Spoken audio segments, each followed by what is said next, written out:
हरिओम. आत्मपूजा उपनिषद. योगदास श्री जय गणेश जोशी यांचे प्रवचन. सूत्र 7. गंध. सर्वत्र भावना गंध हा. त्याचे सर्वत्र दर्शन म्हणजे गंध. गंध गंध याचे 2 अर्थ आहेत, लेप आणि वास. हे दोन्हीही अर्थ पाहायचे आहेत, कारण आत्मपूजेत या दोन्ही अर्थांना महत्त्व आहे. हे दोन्ही अर्थ येथे लागू आहेत. 1. लेप. गंध लावणे हा पूजाविधी येथे सांगितला आहे. स्नान करून आपण आता पूजेला सुरुवात करत आहोत. पूजेच्या सुरुवातीला गंध उगाळून घ्यायचे असते. सहाणेवर किंचित पाणी टाकून चंदनाचे खोड उगाळून त्याचा लेप तयार करतात. त्याला गंध असे म्हणतात. आध्यात्मिकदृष्ट्या यामागे काही खास हेतू आहे. येथे आत्मपूजेमध्ये याचे काही निराळे महत्त्व आहे, ते आपण येथे समजावून घ्यायचे आहे. त्यायोगे त्याला प्राप्त करण्यासाठी आत्मपूजा करायची आहे. आता पूजाविधीमध्ये गंध लावणे याकडे एक सोपस्कार म्हणून पाहिले जाते. सोपस्कार म्हणला की त्याला विद्रूप, विचित्र, विकृत रूप देण्यात आपण पटाईत आहोत.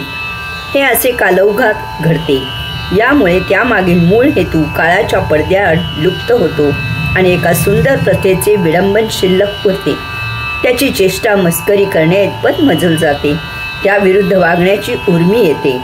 नवीन पिढी या अशा चांगल्या प्रथा बंद करतात. पूजा करायच्या आधी पूजा करणाऱ्याने स्वतःच्या कपाळाला गंध लावायचा प्रघात आहे. गंधाऐवजी पिंजर किंवा कुंकूही लावले जाते. गंध कपाळावर आडवे किंवा उभे लावले जाते किंवा कपाळावर त्याचा टिळा लावला जातो. टिळा 2 भुवयांच्या मध्ये किंवा कपाळाच्या मध्ये लावला जातो. कदाचित एक निराळेपणा म्हणून हे असे कोणी केले असेल, परंतु यामधून त्या घराण्याची ती पद्धत सुरू झाली. तो एक सोपस्कार झाला. नवीन पिढीने हे असे का असे विचारलाही बंदी असते. त्यातून कोणी विचारले तर आपले पूर्वज हे असे करत आले आहेत, ते वेडे नव्हते, आपण का असे विचारू नये, घराण्याची रीत म्हणून ती पाळावी असे सांगितले जाते. दररोज स्त्री आणि पुरुष अशा दोघांनीही आंघोळ झाल्यावर कपाळाला गंध किंवा पिंजर किंवा कुंकू लावायचे असते.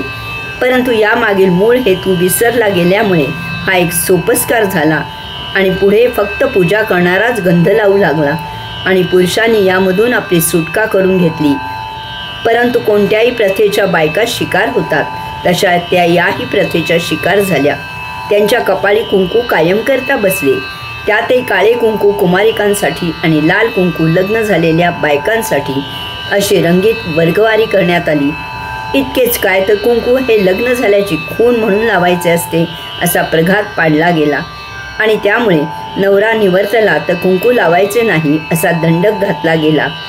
यामुळे नवरा जिवंत असताना कुंकू न लावता पांढऱ्या कपड्याने राहणे हे अशुभ मानले जाऊ लागले. यातही धंदा करणाऱ्या हुशार व्यापाऱ्यांनी कुंकूऐवजी विविध प्रकारच्या रंगाच्या आकारांच्या टिकल्या आणल्या. आता आधुनिक काळात कुंकू जर लग्न झाल्याची खूण असेल तर ते पुरुषांनीही लावायला पाहिजे असा पवित्रा घेऊन बायकांनी कुंकू लावणे सोडून दिले. पूर्वी लग्न, मुंज किंवा अशा समारंभात सोन्याच्या साखळीने कपाळाला गंध लावले जात असे. आता फेटे बांधतात. हल्ली देवळांमधून त्या देवदेवतेप्रमाणे, त्या देवदेवतेच्या पूजेप्रमाणे साचा तयार करतात किंवा एखाद्या शुभचिन्हाचा साचा तयार करतात आणि त्या साच्याने गंध लावतात. उदाहरणार्थ शिवपिंड, स्वस्तिक, कलश, नारळ, पदचिन्ह इत्यादींचे साचे करतात आणि त्याने गंध लावतात. काही ठिकाणी संपूर्ण हाताच्या पंजाला गंध लावून त्याचा छप्पा अंगावर किंवा कपड्यावर उमटवतात. काही ठिकाणी गंधात हाताची बोटे किंवा पंजा बरबटून तो भक्तांच्या कपाळी हातोडा मारल्यासारखा आपटला जातो. या अशा पद्धती सुरू झाल्या, परंतु त्यात गंध लावायची पद्धत एक सोपस्कार इतकाच अर्थ आहे. यातील मूळ हेतूचे केव्हाच विस्मरण झालेले आहे. पूजाविधीमध्ये देवाला गंध लावतात, तसेच देवाला अक्षता, फुलं वाहताना त्यांना गंध लावतात आणि मग अक्षता किंवा फूल देवाला वाहतात. फक्त पूजा करतानाच गंध लावले जाते असे नाही. केव्हाही काहीही कारणाने जेव्हा औक्षण म्हणून ओवाळले जाते तेव्हा सर्वप्रथम गंध लावले जाते.